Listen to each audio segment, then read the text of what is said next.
all the dudes in this are like, all right, I'll take it. I guess I'll do it. I'm out. I want to. Yeah, every dude in this but- is just like, yeah, I'm not even scared. Like, human's gonna pursue you endlessly.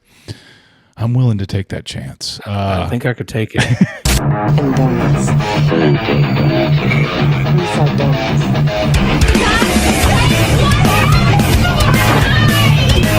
Hey, everybody, welcome to Blood and Donuts. I am Tony. And I'm Chris. What's up, everybody? Yes, what's up? Here at Blood and Donuts, we start by sharing an overview, facts, and of course our first impressions. Then Chris and I will give our donut rating before we go into a scene-by-scene discussion full of spoilers. But don't you worry, we'll let you know before we do that. Chris, how does our rating work? So we rate our movies on a scale of 1 through 13 donuts. 1 through 4 is terrible.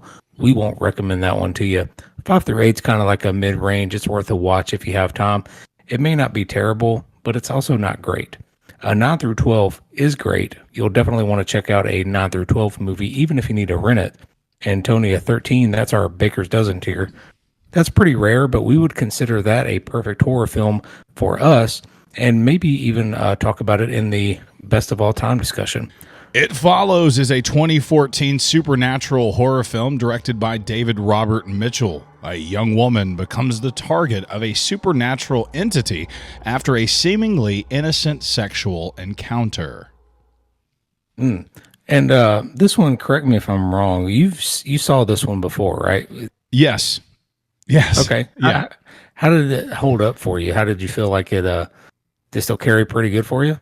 Yeah, so this is one of those films that just I remember seeing it, and it's like I think about it from time to time, especially that, I mean, just that the most prominent thing is just that demon walking at a very just a casual pace and then never stopping. And I just remember feeling that. The ending I did not remember as much, but there's definitely a few scenes in this that I couldn't get out of my head, but I thought it held up very nicely on the second watch. I'm sorry. It's really thought provoking too. Like it makes you kind of think about what you would do in this kind of situation that they're in, things like that. So, but yeah, I thought it was pretty unique there from that standpoint too. Let's see. Director David Robert Mitchell got the idea from a reoccurring nightmare that he had as a child, where he was followed by a slow-moving pursuer.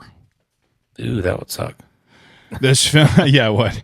Again, it's almost like a nightmare, you know, when you think about just like you look out and they'll have those widescreen shots in this, and then you'll look off to the right and you'll see somebody, seemingly innocent person, moving in the background, but then it kind of focuses in on that person from on some of those wider shots, and they're just walking casually, kind of deadpan looking at you. And it's just one of those most unsettling things, and it harkens back to Michael Myers and who started it first, I believe, more than anything. That slow moving, never stopping, always pursuing you at all times. It's so scary, and I don't know what it is. And again, this doesn't rely on a lot of gore or anything like that. You don't get a lot of gore out of this, right? And it's a little bit different than Michael Myers too, because he would actually stalk and kind of creep and just wait in the shadows. This thing did not wait on anything. It was just always moving towards you. Like it did not care who was there, who saw it, because nobody else could see it but you and your cursed fellows, right? That's true. But it was pretty cool in that aspect, where it was just kind of this unstoppable horse that just kept walking towards you. So you could like maybe drive for a while, but it's eventually going to be there. Yeah. So you said it's very thought provoking on like what you would do. What did you kind of come up with? Because I put in a couple things into Chat GPT to kind of figure out what I would do. Like. Because I was doing the same thing. I was like, what? Well, it just really makes you think of like, of course, I'm trying not to give too much away, and we're not spoilers yet, but it really just makes you wonder if you would pass on this curse, or if you would keep it and just try to outwit it or kill it and things like that. So, man, I don't really know. that, you know. Yeah, exactly. I'm not Like sure all what I those would thoughts, do. it never seemed like they were driving far enough away for me. And you know what I mean? But so I put into Chat GPT. I was like, you know, we're from the Nashville area. I was like, what if we were in Nashville and I drove to, and I just picked like something that was like 1,000 miles away. I was like, what if I drove to Denver, Colorado? How much time would that give me to think about and plan my next move? And ChatGPT said it would take the demon roughly 14 days to walk from Nashville to Denver, assuming that it goes nonstop, doesn't get distracted, and takes the most direct path. So if you left today, you'd be about 2 weeks of peace before hearing slow footsteps again. Yeah, and that's fair. Yeah, that's where, and then you just catch the flight back home as soon as you see the thing, and then you're good. Do that for the rest of your life, and you'll be good to go. Yeah, Or just travel overseas. exactly. There you go. It's going to drown or something. Like this is like the worst STD that you could give somebody, right? Like, you know, I mean, Yeah, like, 'cause it's curse. Yeah. because nowadays, like people live with AIDS for years. I mean, Magic Johnson, he got he had HIV when we were kids in the early 90s. He's still kicking it, man. But but this is like one of the worst STDs that you could ever get. Right. And I didn't even really think of it that way, but I mean, that's how they kind of portray it, right? I mean, they just portray it as it just goes down the line of whoever's slept with this demon or whatever comes in contact with someone who had the demon first or whatever. But I knew that that's what it was portraying, but I didn't really even feel like that to me. I was just like, oh, this chick's cursed now.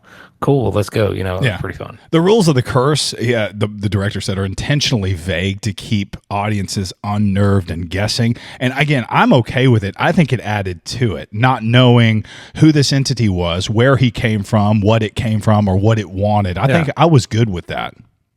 Yeah, and I thought they did that for the time period too, because you couldn't really tell. The director said he wanted to keep it like a dream. Yeah. Right. Like you mentioned that he had that recurring dream. He kept the timeline vague because it looked like they were like old 80s cars, but then the chick's on like a little, you know, That electronic that book clamshell reader thing. book reader thing.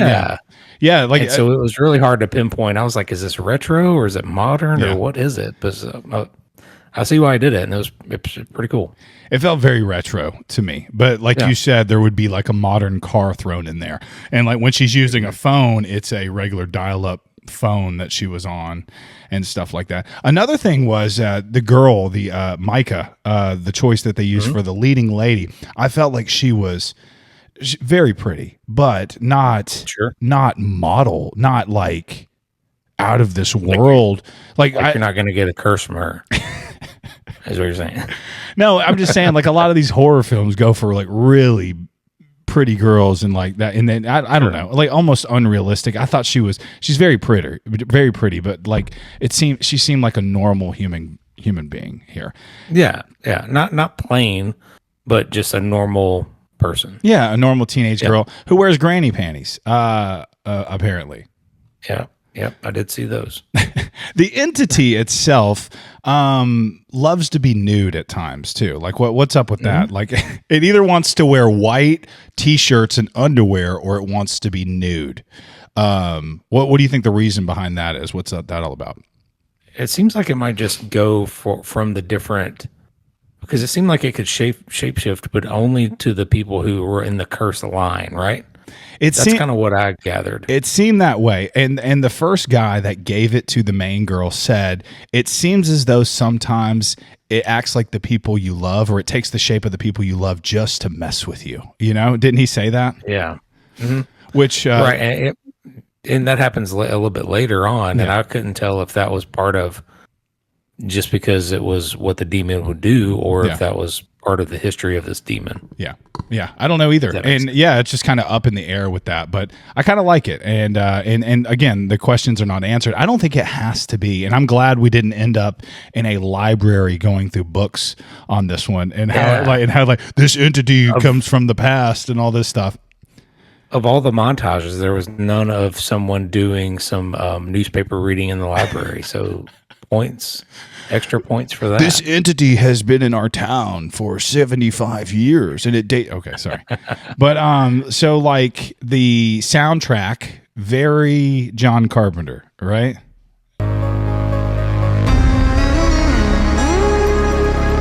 I loved it. Yeah. Yeah, I really did. Yeah. And I was going to talk about it a little bit in my review, but Yeah. yeah, it just was thought provoking, and it kind of filled in those montages nicely. Yeah. Where it was just, yeah, we're getting into my review a little bit, but yeah, it made you, while the montages were going on, I'm sitting there pondering all those moral choices that these people are making and wondering what I would do. Yeah. So, And it's really cool. you can't. I feel like you can't make the argument, and maybe you can, and maybe you have a good one for it. I like that it's too slow at times because, if it can't be fast paced because it's all about the thing is following you constantly. Yeah. So those in between times where you're sitting there waiting in the background, I was like, it's coming. Like, Yeah, I was looking in the background a lot. yeah, I'm like, it's and that's really good. yeah, I'm like, it's coming right now. It's still walking. It never stops. What are y'all doing right now? Why are y'all just laying around? You know what I mean? Yeah, she instantly broke like 3 rules as Yeah. soon as he's like, don't do this, and she instantly goes to a hospital with like only one exit. And I'm like, aren't you not supposed to do that?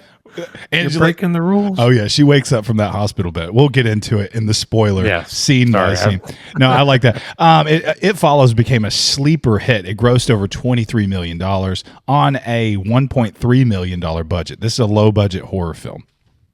Yeah, I was gonna say too, and it looks like they shot the thing in Michigan for tax purposes. Just because okay. of trying to keep the budget down. Yeah, and So, yeah. Michigan, Detroit, some of those rundown houses and stuff like that. Yeah. It like seemed like a real, a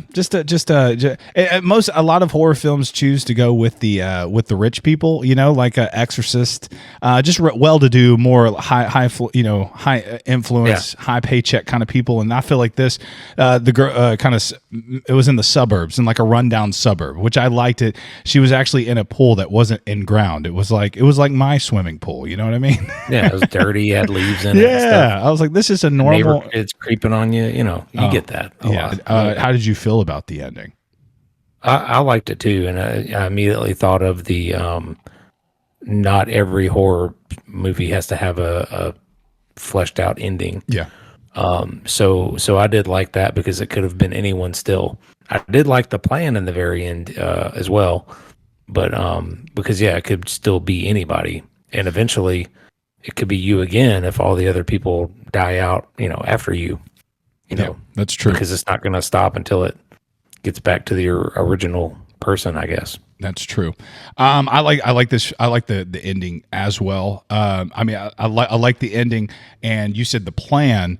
I liked the idea of the plan. I didn't like how the plan went, and I'll talk about that when I get to my review. It Follows is one of the most clever horror films in recent memory for me. The concept's simple but terrifying. It's a slow, relentless entity that never stops coming for you. Its constant pursuit messes with your head in the best way. The film doesn't rely on gore, but just a few jump scares that are very effective. Micah Monroe brings a grounded, relatable vibe to her role. She doesn't seem like a final girl stereotype. She seems real.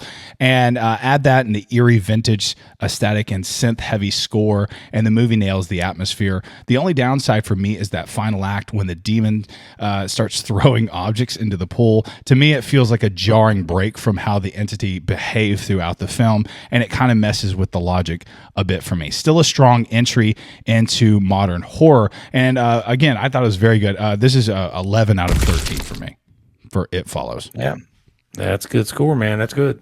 And this thing is 11 years old, so that's crazy. You saw it. Yeah, you saw it back when it came out, and that's cool that it still holds up pretty well for you. So I really Smile, I think, plays off this a lot. Yeah, I could see a lot of influences. Talk to Me is one Yeah. of them that I was going to talk about in a little bit. Yeah. When we get into our scene by scene, but yeah, I could see a lot of Talk to Me in this one. Yeah. I really liked a lot about this movie as well. The pacing, a little slow at times, but it did not seem like filler. It had a great stalking perspective. You're always looking in the background to see if there's something coming for our protagonist, and it's just really executed very well. I loved the music, and that really sets the atmosphere and mood of the movie, as you just talked about as well. There's a few too many montages, but like I said, they don't really take away from the overall experience, and there's just the right amount of comic relief as well. And I'm also going to give It Follows an 11 out of 13. I think it's a great stalker film that still plays pretty good 11 years after it came out. Yeah, I was just going to say, while we got everybody here, before we get into spoilers, want to appreciate all of our followers on YouTube and Instagram. Give us a listen over on Spotify as well. Take us with you to the gym and the car. We have like over 56 episodes on there. So Yeah, a lot to listen to. Lots for you to listen to and recommend us. See how your favorite movie holds up to our donut rating and review. So just wanted to say thanks to everybody and keep liking and sharing. Yeah, thanks, y'all. Seriously. So if you haven't seen this movie, go over there and watch it. We don't want to spoil anything for you. We're going to do scene-by-scene discussion here for It Follows. Here's the spoilers. In the opening scene, a young woman is fleeing from someone or something. She's shown driving to the beach. At the beach, she calls her father and tells him that she's very sorry for being so unkind to him. In the morning, it's shown that she was brutally murdered during the night. Her leg is twisted, and a bone is seen sticking out of it. Yeesh. And here is where it reminds me of Talk to Me, which, of course, I think grabs some influence from this movie because it opens with like a lot of mystery. You're not sure what's going on with this chick. She's calling her parents. She's really sad about something, and then something major happens. And then the rest of the movie, you're kind of drawing conclusions to that, like, oh, that must have happened to that girl in the beginning, or whatever, Yeah. So you're kind of piecing it together like that. So it's really well done for this movie to come up with that kind of idea. I agree. So the beginning sets the stage for the whole thing. And when you see her body twisted like that, it's just like The Ring 2002. I saw her face. They open up the closet. You see what the entity that is pursuing you can do to you. So it's not, like, oh, well, what is she going to do when she gets to me? Well, here it is. They go ahead and show you it's going to twist you up into a pretzel and you're going to be very, very dead. And so you don't want this thing near you. It's like the worst scary tag on planet Earth, right? Like, it also does a little something else to the other guy later. What was like? Explain that. Explain that to me. Like, so it's like his mom, right? Yeah, it took the shape of his mom, and then she. Maybe we should wait till we get there, but so we have something to talk to. But yes, it like, I don't understand. Does it treat everybody and kill everybody a little bit differently? I don't know, because you do see her walking on the beach. She kind of like goes for the girl's hair and just kind of lifts it up. So you don't know. Yeah, you really don't know what this thing is going to do or plans to do. And I guess a lot of it has to do with the shape that it's in at the time too. Yeah, because there's as the viewer, you just know death is coming. Death, for whoever's in this. A very brutal death is coming. Yeah, for whoever. Yeah. The film then switches to Jay, who is on a date with Hugh at the movies. While they are waiting in line, Hugh starts talking about how envious he is of young children and how they have their innocent, carefree lives ahead of them when they're inside the theater. Hugh spots a young woman at the entrance. He points her out to Jay, but she, however, cannot see her. Suddenly, Hugh starts getting afraid and demands that Jay and him leave the theater. And I do like how it starts to kind of ramp up that mystery, but it doesn't give you the whole. It doesn't give the whole game away. Yeah. It seems like something's stalking our dude. We can't see it. Yeah. She can't see it, but he can see something. But yeah, so they kind of still string you along here, but you still don't know what's fully going on. So it's really good. So yeah, on the pacing's awesome. It is, and on the surface, it's a clever horror film. But a little beneath the surface, I've heard some critics say it's like a coming of age. And so, like when you see her about to go on this date, you see her looking in the mirror. Like these children are kind of like in between high school and adulthood, and they're becoming. And she seems like a very sad person. Like she doesn't know who she is or what she's going to be or what that tipping off point is going to. And sex is kind of a part of that. And like being an adult and I don't know. She's like kind of like a hopeless romantic. Where after she has sex with you, she kind of talks. She says some things there in the car, just laying on her stomach. I always thought about what my first kiss would be like, and like, I mean, just sex is kind of like a letdown, and this it's a he's huge back there. He's like, yeah, that's great. But what I'm saying is like what she was fearing, on her first sexual encounter. This is the worst possible. Because not only was he passing on an entity, but she thought he liked her. You know what I mean? She thought he liked her and she liked him. He was literally doing his best, putting on his best look and everything to survive. He's like, I was just trying to give you this damn thing. You know what I mean? And so like, it's just like, what, it just took her head off. She's just like, what? This is sexual. My first sexual, like, I can't imagine what she was going through, but just like heartbroken and just how weird this is. Yeah. And then she instantly like the game is like, got to find the guy again. And everybody is just like, oh, was he a jerk to you? We got to go find him because he probably, he probably took advantage of you or something like that. That's all the people think. Game he's playing or whatever. Yeah. On their next date, Jay and Hugh are having sex in his car when he suddenly chloroforms her. When Jay awakens, she's tied up in a wheelchair. Hugh is there and he explains to her that when they had sex, he passed on a curse to her. This curse is an entity that can only be seen by the person with the curse. The entity can take the form of any person and will follow her repeatedly at walking pace. If it catches her, it will kill her and it will go after the previous person who had the curse to get them to pass the curse onto someone else. So at least he was a bro and like told her about it. You know what I mean? Like, yeah, he at least like chloroformed her and just to show her. And then he's like, see, you gotta go, bye. See, I don't think he's as bad of a guy. I think what he did, like taking her to this and like showing it, not only did it give him a better chance because he explained the whole thing, and he even waited for it to show up. He waited for it to show up. So he goes, you see that thing? It's real. It's coming, and it's going to come for you. It's going to pursue you endlessly. And if it gets you, it's going to get me too. Like it's towards the end, they don't do that. Him and the Jay and this geeky dude, you know what I mean? They don't do that for them. Yeah, so I feel like it's kind of an evil ending almost. It's like they just don't even care. Yeah. Or they don't do the whole warning thing. I feel like like that's something that you have to that you would have to show. That's not anything you can just like say. No. Like, hey, by the way, be careful. Yeah. If somebody's walking towards you. You run. Yeah. They'd be like, okay, so I had sex with a crazy person. That's awesome. No, like he chloroformed her. He brought her to this place, strapped her down, and showed you the it following. I mean, like you couldn't have done a better job of doing that. But anyway, so some other things that I came up with ChatGPT because I was looking for more tactics and stuff. So yeah, let's say you don't go to Colorado 14 days, right? Okay. What if you go internationally? Okay, you go to Europe or Asia. The demon can't fly or swim, right? It does get in that pool, but it has to walk underwater. That's going to give you some time. Yeah. Can it catch a boat? I don't think so. I don't know. That's one of the things. Can we call the director and see? Yeah. How would it get on the boat? I guess walk. Yeah. Onto the boat. While it's docked, it just walks in circles. While it's traveling. Yeah, but you do. It seems very mindless pursuit. Just walk. Like you said, Michael Myers kind of stalks and like plans a little bit. This doesn't seem like it does that. I can't imagine it standing on a boat with its arms crossed as it sails across the ocean.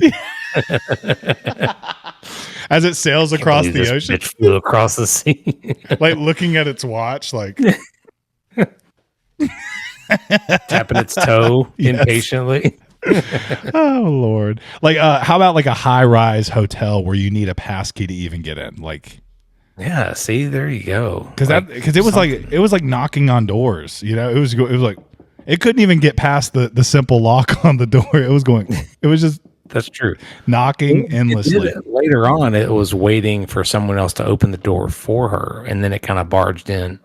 Yeah. Afterward. Yeah. What was the deal with it throwing a rock through the window? Because it did that one night at Jay's house, and then it also did it at Greg's his house later. Yeah, it did. It busted the window, then it jumped through the window to get inside. Was that get in the house? I guess. Yeah. You're right about that. So yeah, it is pretty relentless in that regard. But Yeah, again, it's dumb, but it does not stop. That's the thing. It does not stop. But yeah, again, like if it wouldn't catch a boat, which we would have to ask, if it's just walking like what was the movie we just reviewed where he like walks across the bottom of the lake in a violent nature, yeah. where he just gets into the water and walks across and then pulls her under. The bubbles come up, trail of bubbles as he's going. I love that. He didn't jump in and dive or anything. He just No, not at all. Yeah, he just walked right in. He's like slipping on wet rocks and crap.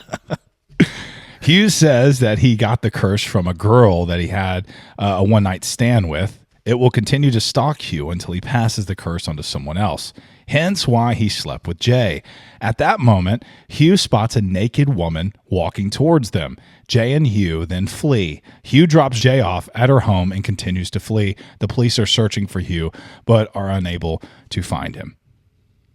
And then she immediately breaks several rules, like staying still for too long and don't be in a room with only one exit. Exactly. Because at this point, they're like doing like looks like a test on her to make sure she wasn't assaulted and things like that. Yeah. So, and that's just one of the mini montages.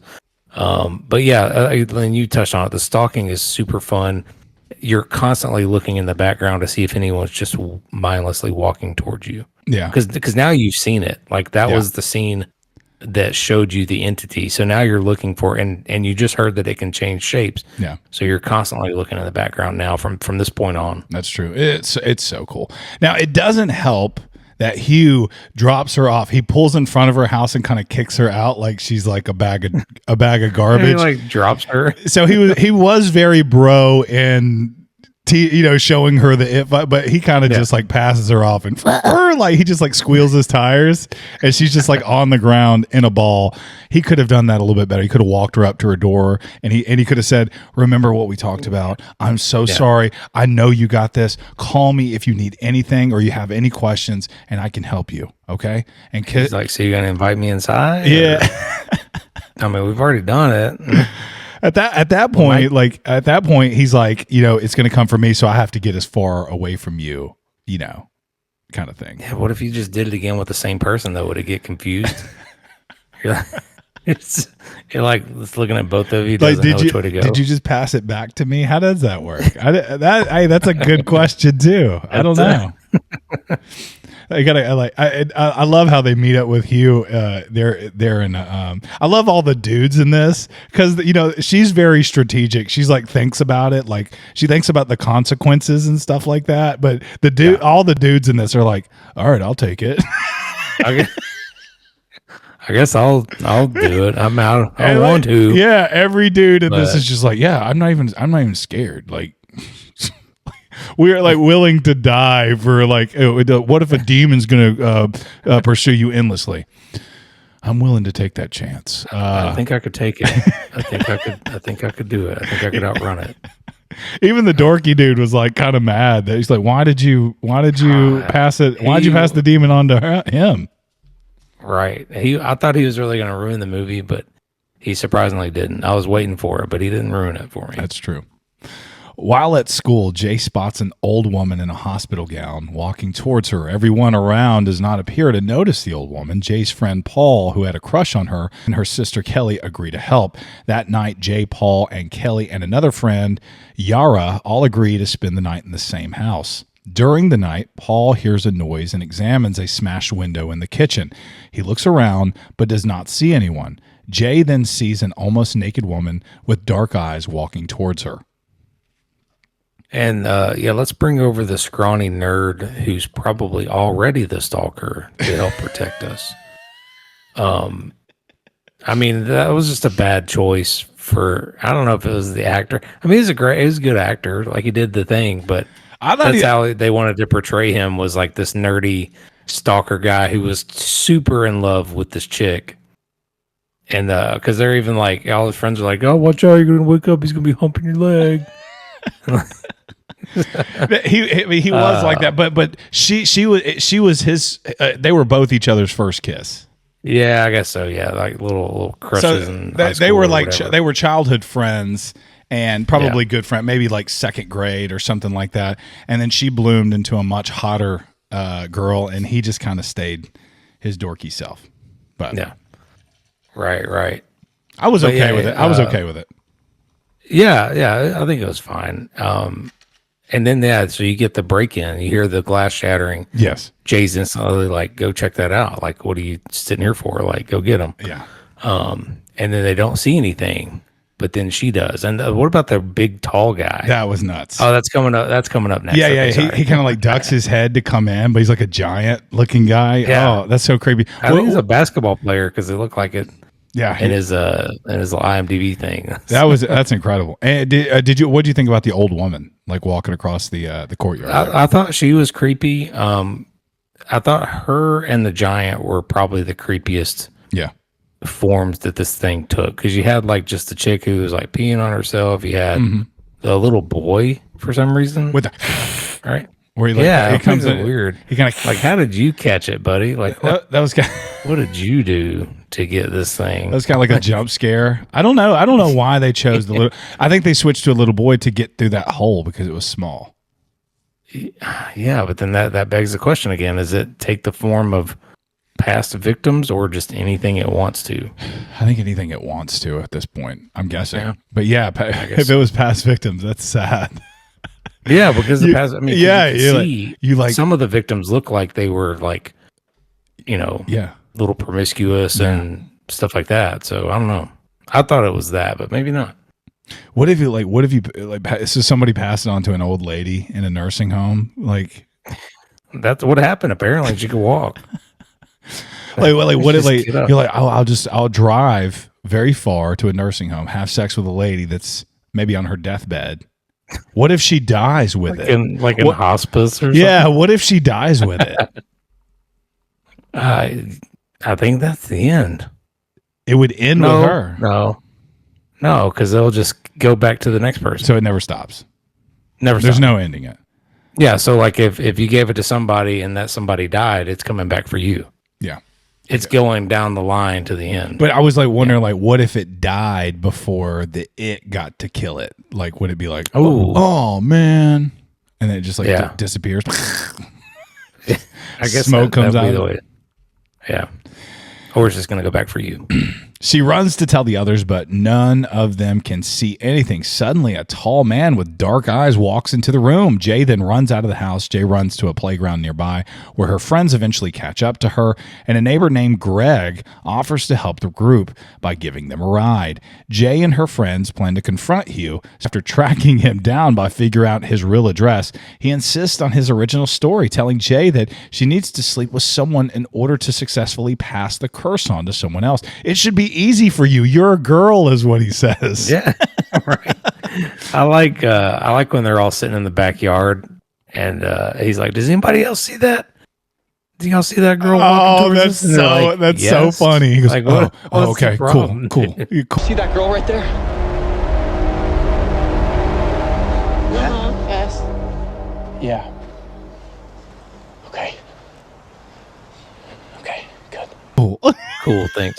And then it turns out dude lives with his mom. Oh or something. man, yeah. But he was living under a rented name, like in some rundown house or something. That was really What was weird. it? But, Like? yeah, he's What like, was up with that? Where did they like in that house? There was like a form of Playboys up there with tissues all over it, and they just like the dorky kid just kind of like took the tissues like pushed them, and I was just like, I don't know. you don't touch Why? you don't touch tissues that are on top of like Playboys in a rundown house, do He you? looks more of a germaphobe than I am, and he still touched that stuff.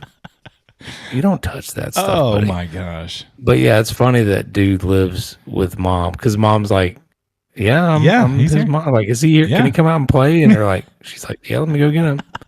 Like, what? Hey, y'all want to come in? How about you and your friends? You wanna come? Yeah. What about your friends? Everybody's welcome here in Yeah. Detroit, in the suburbs, where it's super safe. That's true. So you got Greg, who is like maybe a little bit older. Maybe he's been out of high school for a couple of years. I don't know his exact story, but he's like the neighborhood cute guy, right? And he kind of sleeps around, and he's not real scared of this demon. He's like, whatever. And he kind of sees this as like I think he sees this from the get go as an opportunity to hit that. He's been trying to bag Jay for a little bit. Yeah. And he's like, I think I could do this. And he does. So you got hats off to him, Yeah. I mean, if it's going to work, it's going to work like that. Like, hey, I heard you had a curse. You want to pass. Yeah. I hate that. Tired of that demon following you? You trying to... I can help. I can help.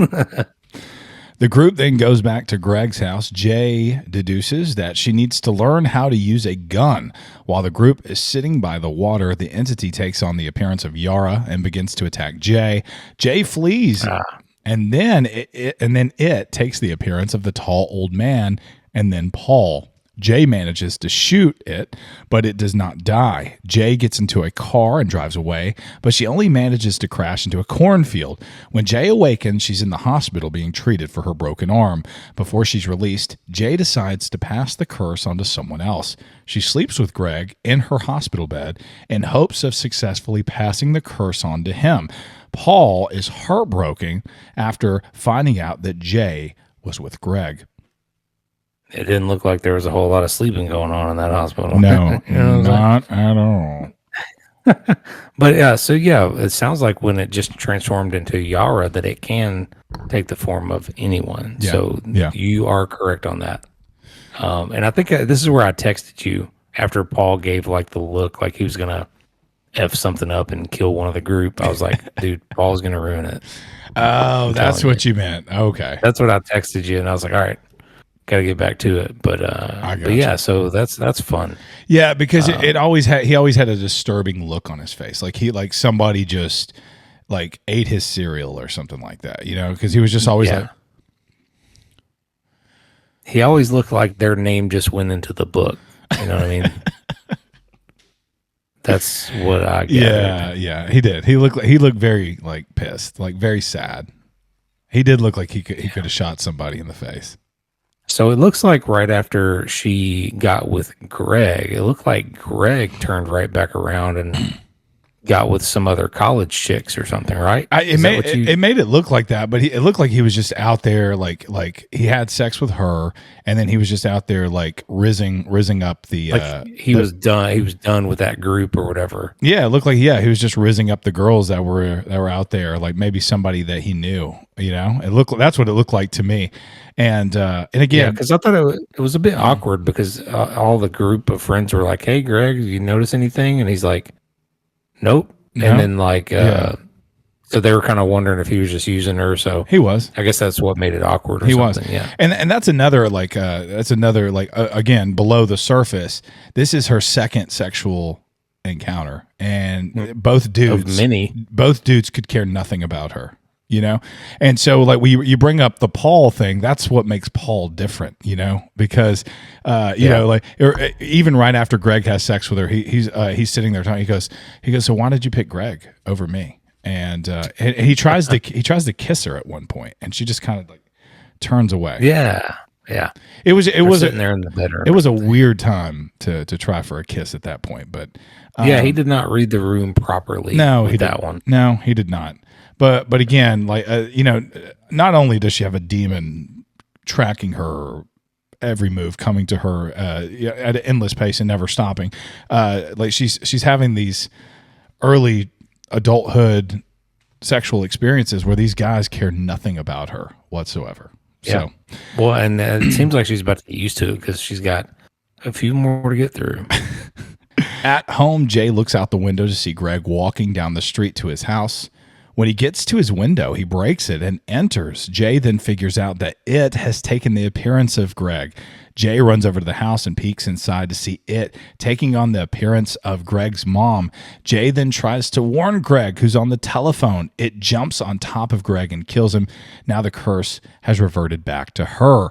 She flees through the woods. When she awakens in the morning, Jay is near a beach and spots 3 young men on a boat. She undresses and goes into the water, hoping that she can sleep with one of the men and can pass on the curse to buy herself some more time. Back at home, Paul wants to sleep with Jay, but she rebuffs him since she does not want him to be killed. Jay spots it posing as a naked man spying on her from the roof. There he is with Niggity. And it looks like I was under the impression that she was going to go with all three men on the boat. Yeah. Is what I get. Because there's like three dudes on the boat. I was too. And like, this is one of those moments where I was just kind of like, you know, because I like she's lost all her moral compass. Yeah. Gone. But wouldn't you as well, you know? Well, are you talking about me being a dude on the boat or me being Jay? You being Jay. Oh. I mean, you would try to sleep with as many men as you could, right? I would think, I mean, yeah, you at that point, you have to, did you just now catch my, sorry, I couldn't tell what vantage point you were telling me to go with. Okay. Like, all right, so you're Chris. I would have caught this curse way early in this movie. I'm just saying. Oh, you like turn to Jessica. She's like, again, you're like, I'm having to give it away to as many people. Like she would only need to give it to one though. She wouldn't have to sleep with all three of them. True. But I mean, if it's all at once, can it not confuse the demon a little bit? Or is they just going to go for all of them? Oh my God. I got a lot of questions for the demon, man. That makes me really sad. That makes me sad. If all the guys on the boat ran the train on Jay, that makes me very sad. So I don't want to think about that. Or even if like one was having sex with her while the other two were watching. I don't like that either. I kind of like Jay. Right. Yeah. You're rooting for her, but now she's just a hoe bag. But she has to. She has to, I Chris. know. I'm not saying I like it. I'm just saying these are the cards. These are the cards she was dealt, Chris. Paul comes up with a plan to kill it. So what do you think about the gun? And like shit, what do you I don't like the gun shooting the it. Well, we've already tried that and it didn't work, right? So I liked the plan. It stops it for a few seconds. Right. Right. So I like the plan that we're about to talk about. I liked the fact that they found this deserted swimming pool that's really lit up and clean water and stuff for some reason, but it's deserted and nobody's going to be there. Yeah. And, but I like the fact that if you can lure it into the water and electrocute it, hey, maybe that's the end. And then that's what kills it. Let that be the final battle. Yeah. Don't just shoot it in the head like you've already done and then it all turned red and it's so yeah, I agree with that. That takes away a little bit, but I mean here we're explaining how to kill sex monster demons with a gun or in the pool. So I would have liked the demon, if you're going to do the pool thing, to just walk into the pool. And yeah. It's because it has the goal. It's not going to track around the pool and start throwing shit in there and attacking the friends. Yeah. It's going to go towards target, which it has done this whole movie. I was waiting for the demon to go, you tried to do this to me? And like, you know what I mean? I thought it was going to have like it was just throwing. So I was like, where did this come from? Like, and what, like, I've seen this movie. That ending was totally forgettable. The pool scene for me. Yeah, it was. Unless you kill it with the electricity, and then that's a new thing that you tried. Yeah. And then you're like, hey, I think we got it. Let's go home. And then the rest of the movie. You know, what was it? The Dead Man's Float from Are You Afraid of the Dark? How did they how did they kill that one? Oh man, you would ask me. I do not remember. Did they close it up in the swimming pool? How did they do that? I forget. I don't remember, but I'm gonna ask. Oh man, we're going to have to look that up and see if it was electrocuted. Paul comes up with a plan to kill it. The group goes to a deserted swimming pool in hopes of luring it into the water and then electrocuting it. Jay is the bait and gets into the pool. When she finally spots it, it has taken on the appearance of her father, but it has figured out the plan and starts throwing electrical devices into the water to kill Jay. Since they cannot see it, the others fire blindly to try to kill it. And in the ensuing chaos, Paul accidentally wounds Yara, but then shoots it in the head, supposedly killing the entity. And yeah, I've already said my whole spiel about how that should have been the ending. But in Dead Man's Float, Tale of the Dead Man's Float, the kids draw a door on the wall with chalk, and that traps the entity in That's something. That's how they You know should what I have. mean? That's how this Yeah. one should have ended. I'm just joking. Just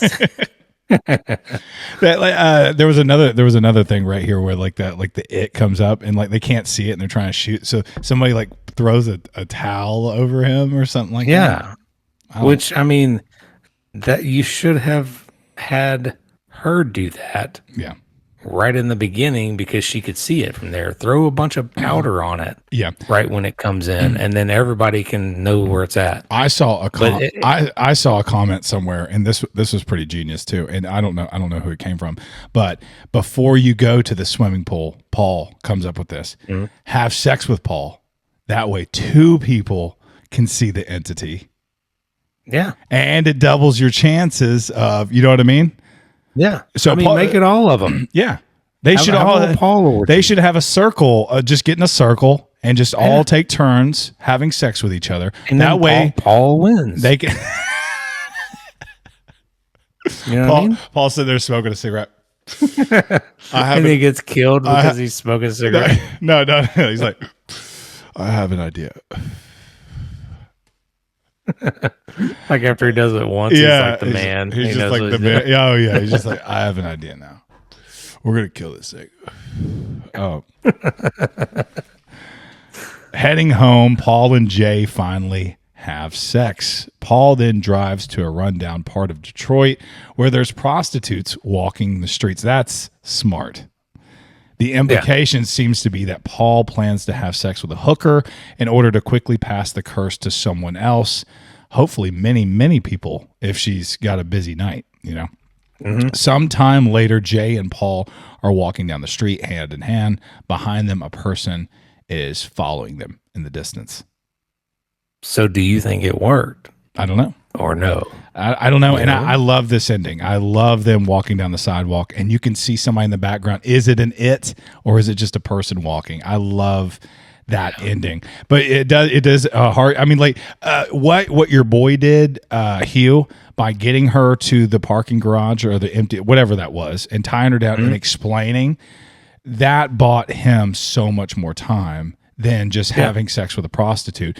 Let's say she has sex with 7 dudes within that night. They probably are all from that area.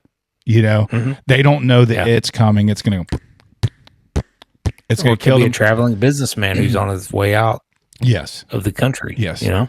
Now, like, you have to think like, yeah, that would work very well. And then you have your international chat GPT options that come out there. Can it go on a boat? Can it walk across the ocean and stuff like that? But yeah, but you gotta think to yourself, the people having sex with prostitutes are probably having sex with other prostitutes, you know, and then so on and so on. And she has sex with 10 friends and he has sex with 10 friends. And then, you know, and then it could get very far away from you in a short amount of time. You can add a lot more links to that chain, as it were. Yes. That all have to be killed before they get back to you. So Yes. yeah, really, really good, really well thought out ending, I think. Yeah. Thought-provoking movie. cool. Like, I mean, again, like all these like scenarios, what would you do? Moral dilemma, yeah. Yeah, it even like I wouldn't have done it that way. I would have done it this way. That's what you do in a horror film. I love that. And any horror film where you're walking away from it and you're thinking on it, you're chewing on it. I love horror films like that. That's what makes Infinity Pool such a good film, in my opinion. Like movies. This like, is one that I would go back to work and be like, hey, have you seen this? I mean, it's from 11 years ago, but have you seen It Follows? Oh, you got to check it out. You know, it's one that you talk about. Absolutely. What we got next, man?